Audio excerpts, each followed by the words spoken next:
পটলের দোরমা চিংড়ি আর কাতলা দিয়ে, চিংড়ি আর কাতলা বেছে নিলাম, কাটাগুলো বেছে এগুলো রেখে দিলাম। চিংড়িটা ভাজা হলো, পেঁয়াজ পটলগুলোকে ভালো করে ছাড়িয়ে যত করে সব বার করে ফাঁকা করে রাখলাম। পেঁয়াজগুলো, রসুন, আদা, জিরে সব একসাথে দিয়ে দিলাম।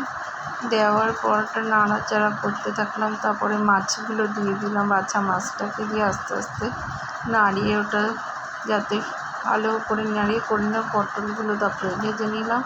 পটল তুলে এবারে পুর ঢুকিয়ে দিচ্ছি প্রথমে মাছে, তারপরে দিলাম হলো চিংড়ি মাছটা দিয়ে দিলাম। হয়ে গেল আমার পটলের দোকানে। এবারে ওটার কাইটা বানানোর জন্য, গ্রেভি বানানোর জন্য পেঁয়াজ, রসুন, আদা সব দিয়েছি। আর এই মশলাগুলো দিয়ে নাড়াচাড়া করে দেবো।